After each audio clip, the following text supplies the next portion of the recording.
tout le monde. Bonjour. Bonjour. Alors, c'est la deuxième édition dont je suis contente de faire. La deuxième édition de l'interview de Florent Emmanuel.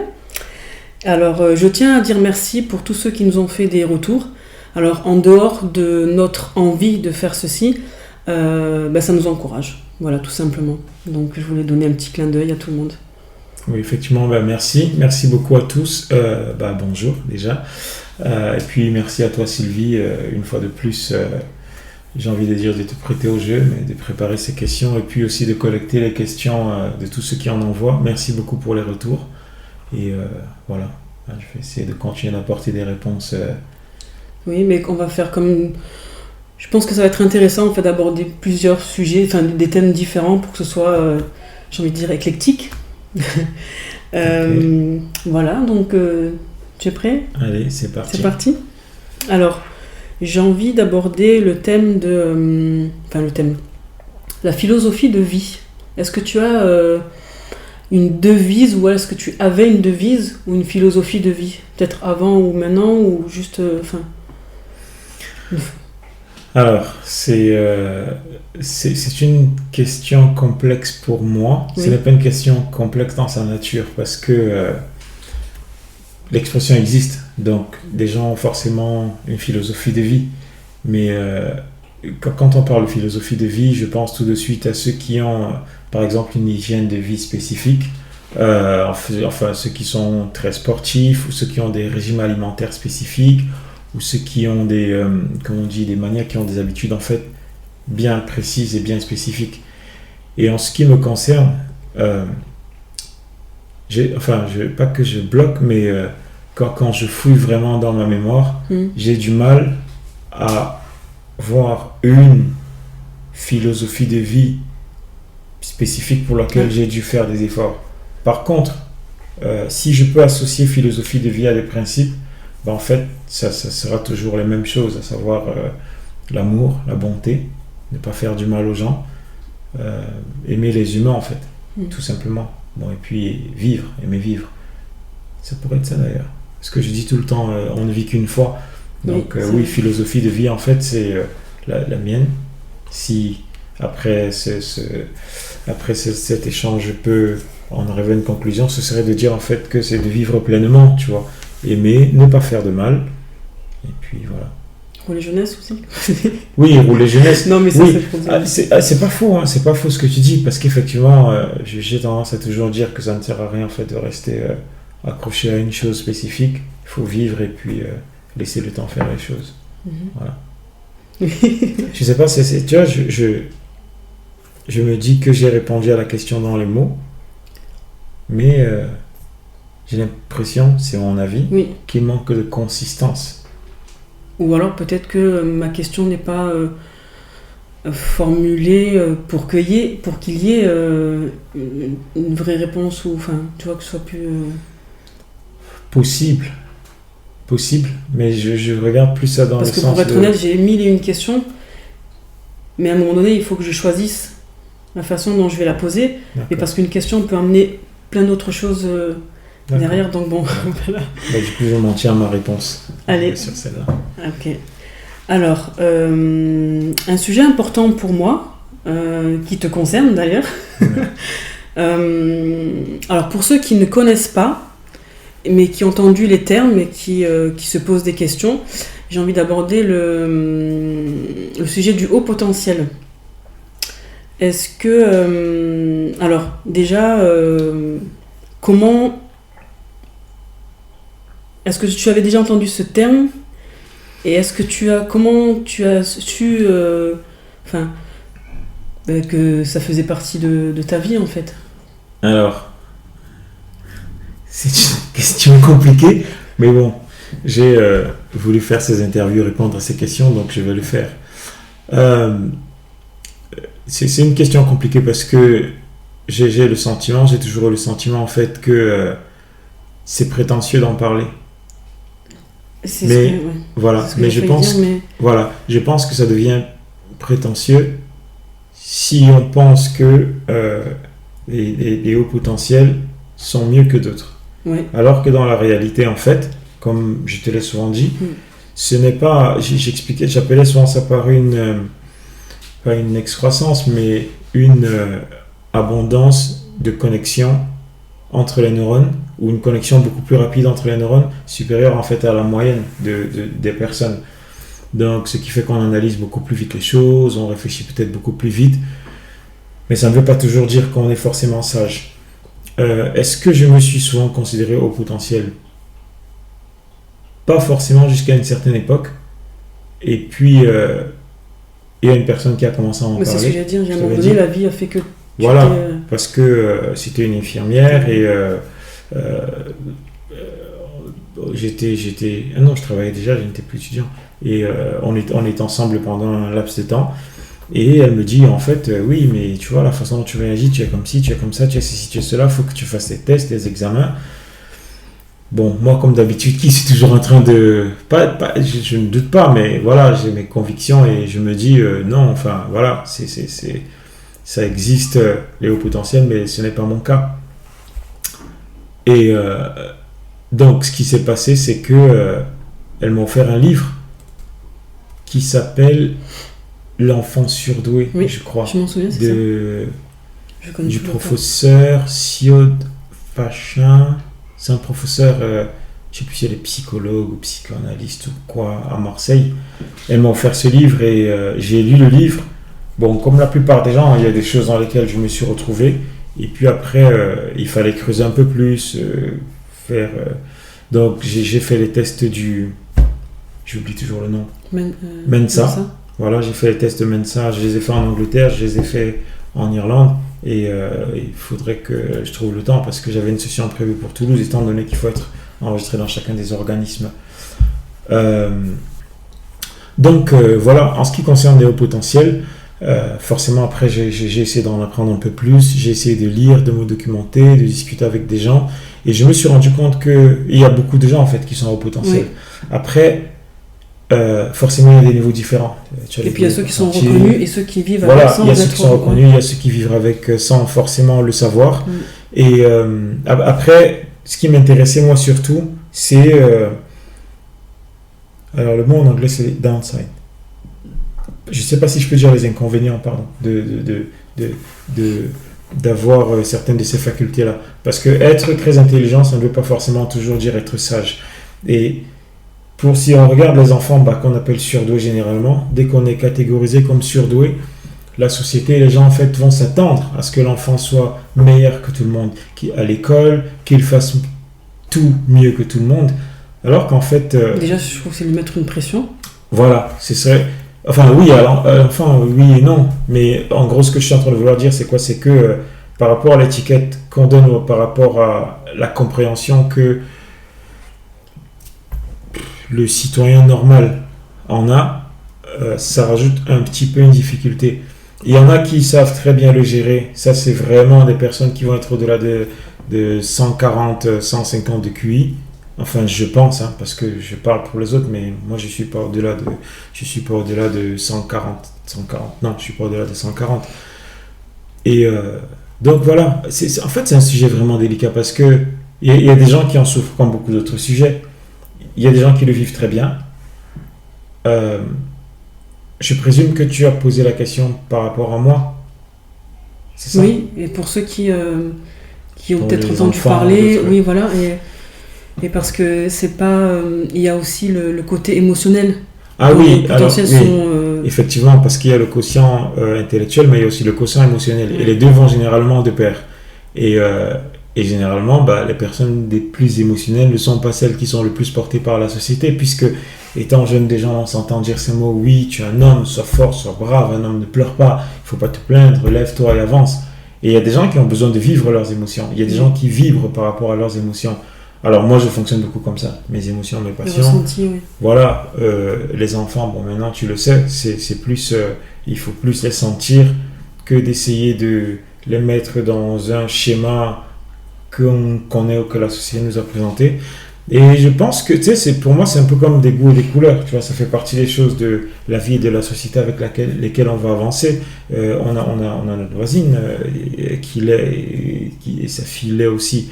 et tu es tout le temps en hyperactivité, tu es toujours en train de penser, tu fais un million de choses, des critiques viennent de partout, il faut les vivre, il faut ressentir, on essaie de rentrer dans un fonctionnement bien spécifique, on est censé exceller là où peut-être en fait on n'a pas du tout envie d'exceller, tu vois. Voilà, c'est la deuxième question et je trouve encore que ma réponse est un petit peu vide. J'ai l'impression que pas que je tourne autour du pot, mais que je n'apporte pas la consistance qu'il faut, que je ne mets pas vraiment les bons mots exacts pour exprimer le fond de ce qu'il en est. Et ce genre de questions, d'ailleurs, bon après, je pense toujours à la même personne, tu vois, je pense à Eddie Claude, mon cousin, qui sait vraiment s'exprimer sur ce genre de sujet. Oui. Mais bon, par rapport à sa profession, vu que c'est un professionnel, il ne peut pas juste donner des avis comme ça tout le temps. Il est dans un corps de métier très réglementé, mais il est très bon. Il est très bon dans ces domaines-là, à comprendre, sentir, expliquer, voir. J'ai beaucoup parlé. Non, mais on a besoin. D'accord, merci. Alors, on part sur autre chose, bien sûr. On a vécu en Irlande et en Angleterre. Ouais. Et tu as été beaucoup sollicité par des jeunes couples, oui. Des couples qui étaient déjà formés, oui. Qui avaient leur propre expérience en termes d'années. Et ma question, c'est en fait, comment tu fais pour, j'ai envie de dire, réparer les couples? Enfin, tu es venu en aide en tout cas pour beaucoup. Et qu'est-ce que tu penses pouvoir leur apporter ou... Voilà. Tu peux dire quelque chose Oui, déjà, merci, merci pour cette question-là. Je préfère beaucoup plus l'expression aider à réparer. Parce qu'au final, c'est pas moi qui répare. Oui. Voilà, c'est les personnes eux-mêmes dans le couple qui réparent.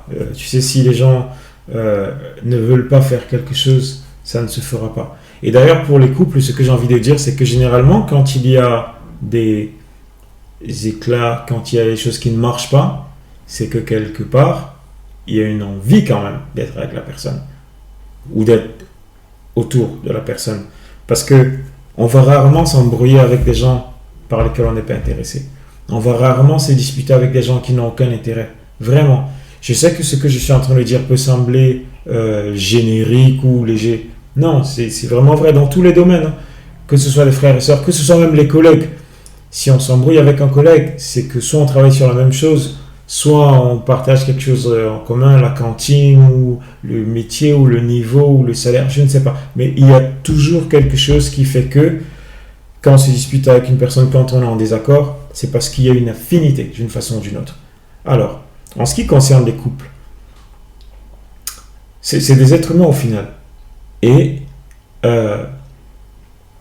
chaque être humain, y compris toi et moi, quand il est dans sa douleur et dans sa peine, a des fois du mal soit à prendre du recul ou à voir les choses de façon différente.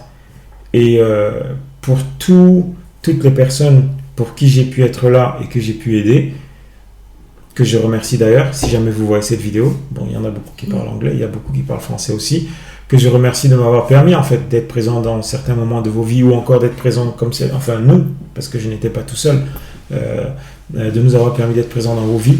En fait, c'est que voilà, j'ai senti les gens et avec de la compassion, on a toujours envie en fait que les choses marchent, tu vois, avec de l'empathie, avec de la compassion, avec des envies de paix. Tu sais, on s'amuse, on s'éclate beaucoup plus quand tout se passe bien et que tout le monde est content. Mais quand il y a des problèmes, personne ne s'amuse vraiment. Donc, en ce qui concerne les couples, on le dit, mais je pense qu'on le dit peut-être pas assez, ou alors on le dit assez, je n'en sais rien, mais la communication, le dialogue. Mais pas dans le sens de communiquer parce qu'il faut communiquer, parce que nous, on a galéré dessus. Notre communication, c'est pas la meilleure qui soit. Et ça fait 11 ans que, autant je vais être très expressif et que je sais mettre les mots sur les choses, autant pour toi, ça peut être beaucoup plus compliqué et que tu vas t'exprimer à ta façon. Soit tu vas préférer écrire, soit tu vas préférer envoyer des messages ou faire des emails. Et chacun communique à sa façon et il faut en fait réussir à écouter le message de l'autre sans forcément éteindre ses sensibilités. Il faut continuer d'exister, mais il faut pouvoir à un moment lire ou recevoir le message de l'autre. Sachant que le silence, c'est une forme de communication. Et j'ai envie de dire, c'est ce qu'il y a de plus frustrant, mais pour moi, ça l'est. Étant donné que je communique et que je suis ouvert et que j'ai envie qu'on discute de tout, dès qu'il y a un truc, il faut qu'on en parle. C'est quoi la suite? Pourquoi il y a eu ça? Qu'est-ce qu'on fait après? Pour d'autres personnes, ça va être beaucoup plus... je prends mon temps, je prends du recul, ou alors je laisse passer, je laisse faire. Inch'Allah, tout ça marche. Oui. Donc, pour tous ces couples-là, je n'ai pas forcément choisi. Je pense que j'ai eu la chance que ces personnes me fassent confiance avec des choses qui leur sont importantes. Et c'est encore le cas aujourd'hui. Et je ne vais pas citer les noms, mais je sais que certains d'entre vous tomberont sur ces vidéos. Je vous remercie vraiment de cette confiance. Parce que pour la majorité, l'impression que j'ai, je ne porte pas l'étiquette du meilleur mari. Je ne porte pas l'étiquette de la meilleure personne à qui on peut faire confiance.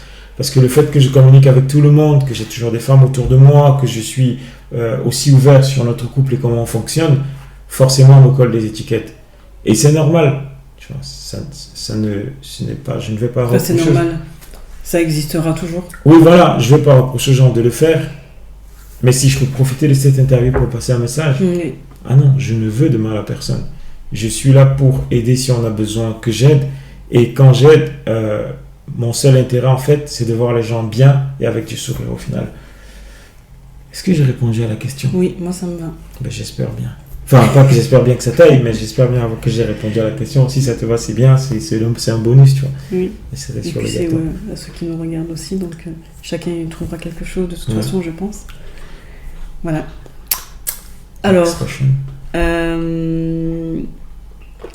un sujet un peu délicat, mais que j'ai envie d'aborder parce qu'il y a, j'ai l'impression qu'il y aura toujours une question aussi pour la jeunesse. Tu sais, je me dis que apporter un petit quelque chose, apporter un petit message, ça concerne le président de la République. Oula.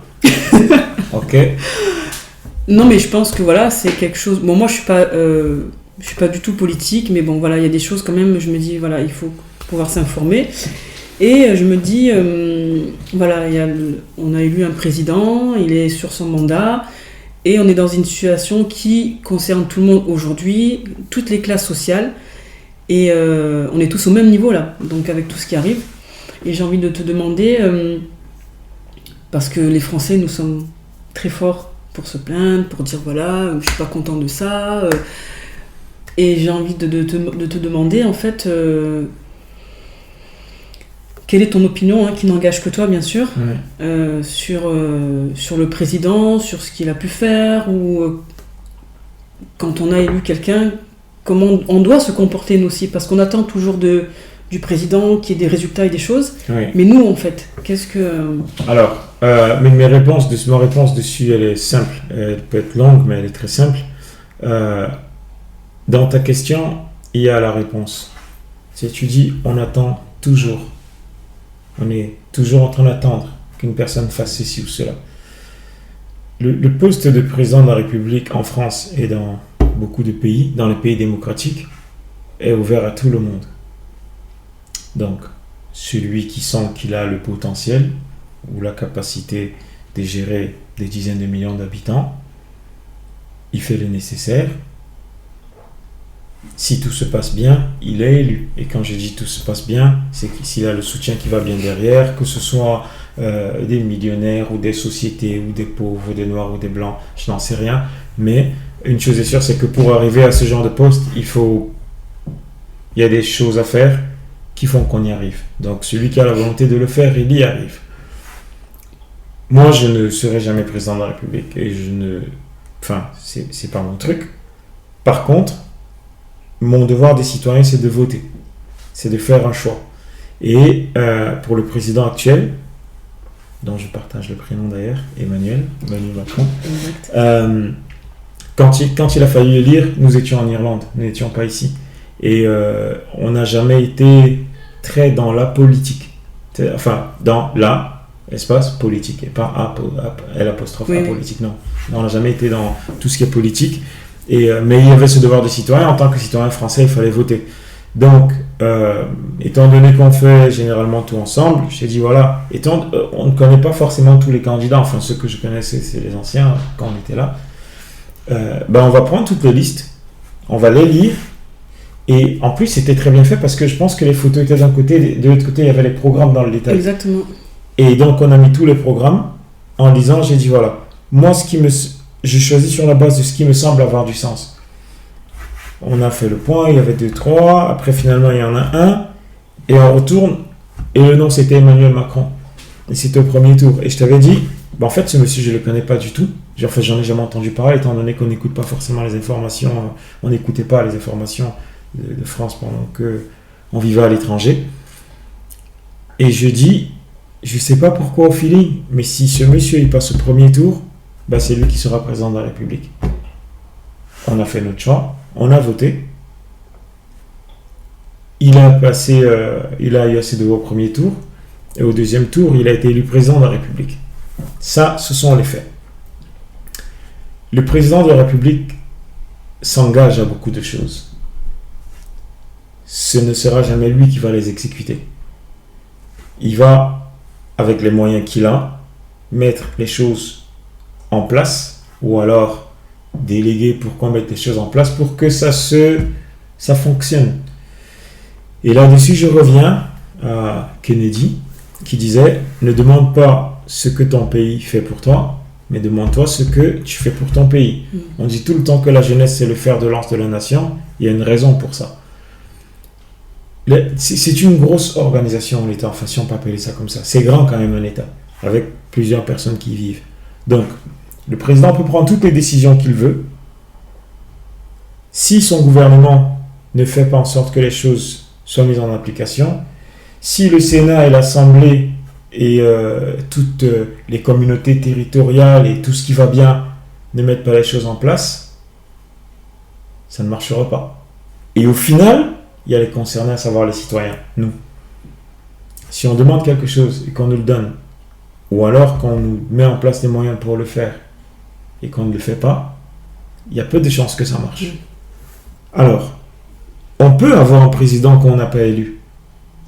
Et c'est pour ça que les mandats se renouvellent. Que ce n'est pas toujours le même président qui va être là pendant 10 ans. Il y aura toujours une opportunité en fait de s'associer à un autre programme ou à une autre tendance politique pour que les choses se passent. Donc, je respecte la vie des gens qui reprochent. Je respecte la vie des gens qui ne sont pas d'accord. Mais à titre personnel, j'ai plus envie de faire ma part dans ce qu'on a fait au quotidien, travailler pour qu'on paye nos factures et tout ce qui va bien, et nos impôts, nos cotisations, et puis apprendre aux enfants en fait ce qu'on estime qui est l'essentiel, parce qu'au final ils feront leur choix. Je ne suis pas sûr que tout ce que je fais aujourd'hui, c'est ce que mes parents auraient voulu que je fasse, mais juste faire ma part, et puis dans une dizaine d'années, enfin dans quelques dizaines d'années, j'en sais rien d'ailleurs, quand je partirai, je serai parti, ils prendront la relève, et ça continuera ainsi. Donc, qu'on veuille reprocher, c'est bien. Mais moi, je ne sais pas faire et ce ne sera pas mon truc. Par contre, si on fonctionne tous comme une équipe et qu'on essaie de se soutenir, si on va tous dans la même direction, il y a des chances qu'on en arrive à quelque chose. Et d'ailleurs, on en parle souvent, je t'en parle souvent en ce qui me concerne en disant, voilà, on est différents sur plein de choses, peut-être tu as ta façon de voir les choses et moi aussi, mais il faut bien qu'on aille jusqu'au bout d'un truc et les dire, ok, ça n'a pas marché, je lève la main, mon chemin n'était pas le bon, on va essayer l'autre chemin. C'est comme ça que je vois les choses. Et je vois le président, le chef de l'État ou le président, c'est un peu comme un chef de famille. Donc si je dis aujourd'hui, ok, puisque j'ai 10 euros par mois et que l'électricité nous coûte 3 euros par mois, il va falloir qu'on serre la ceinture pour pouvoir manger ou tenir jusqu'à Noël. Donc, pour diminuer la facture d'électricité, il faut qu'on fasse attention à la consommation de courant. Si la petite dernière qui a 4 ans n'éteint pas les lumières derrière elle ou son frère laisse allumer toute la nuit, j'ai beau décider, ça ne fonctionnera pas. Et quand la facture d'électricité arrivera, il faudra la payer. Et si tu me dis après, voilà, je t'ai épousé et tu m'as promis que tout fonctionnera, que tu vas gérer la maison et qu'on va s'en sortir, écoute, oui, je me suis engagé, j'ai promis, mais pour que les choses se passent bien, il y avait besoin que tout le monde en fait fasse sa part. Donc chaque fois qu'on reproche, si on n'a pas fait sa part, il faudrait peut-être penser à se regarder dans un miroir. Et on le dit souvent d'ailleurs pour rigoler en disant quand on pointe du doigt, ben, il y en a 3 qui nous regardent. Tu vois, je te pointe du doigt, mais en fait il y a 3 doigts qui se retrouvent vers une façon de parler. Donc moi c'est un peu ma position par rapport à ça. Ces histoires par rapport au confinement par exemple. Quand il y a eu le confinement strict, il y a plein de gens qui sortaient faire du jogging, machin, des activités. Il n'y avait plus de papier hygiénique, papier toilette dans les magasins. Oui. Et depuis que les choses se sont assouplies un petit peu, hop, il n'y a plus de tout ça. Il n'y a plus personne qui fait qu'à 7h30 du matin, je te montrais encore les trucs hier. Il n'y a plus personne, on n'a plus tous les sportifs qui promènent les chiens. Voilà, donc je respecte ça, hein. C'est juste de dire, ok, en fait, au final, c'est quoi? Est-ce que c'est pas notre côté un peu rebelle de toujours aller à l'encontre d'eux? Et il faut de tout, hein, il faut de tout pour faire un monde, il faut cette balance-là. Mais après, en faire tout un plat, je ne sais pas. Mais moi, en ce qui me concerne, et de la famille dont je suis le chef, et des enfants qui sont sous ma responsabilité, la nôtre pour être plus précis, voilà, tant qu'ils sont sous notre toit, non, on ne rentre pas dans les conflits ou les amalgames. On fait notre devoir de parents, de citoyens, d'enfants, de chrétiens, et le reste, on le laisse gérer à ceux que ça intéresse. Merci, c'est intéressant. Non, mais en plus, ça perd du temps. Parce que j'ai beau penser, je peux critiquer le président, tout ce que je veux, ça changera quoi en fait. Ouais. Tu vois, c'est soit je me mets dans l'action de dire, ok, je m'engage dans un parti, je fais ça pour arriver peut-être là. Et là, oui. Mais si c'est juste parler pour parler, je crois qu'il y a des clubs pour ça. C'est fini ? Non. Il y a d'autres questions, mais en fait... Combien de questions ? On peut les utiliser pour la prochaine fois. Oui, voilà. Enfin, peut-être tu vas encore en prendre une, mais c'est juste... Oui, non, mais parce qu'après, ça peut s'étendre. Je ne suis pas fatigué de répondre. Ça peut s'étendre, non ? On peut arrêter ?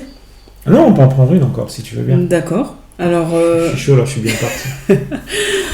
Alors...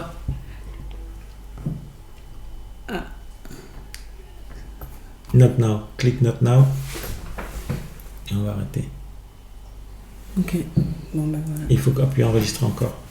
Ouais.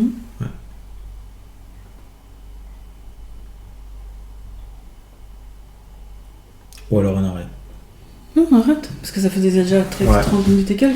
Ouais, non, ça fera peut-être ça fait comme un signe en fait. Okay. C'était pile poil en plus. Bon, ça va, j'étais pas trop. Non, des questions, ça va? Oh non, c'est tout le matériel là qui me stressait.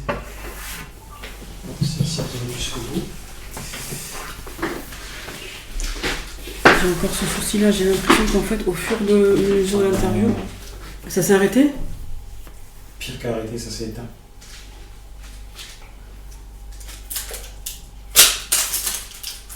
Donc il faut le remettre en charge, et en fait, je sais pas si on va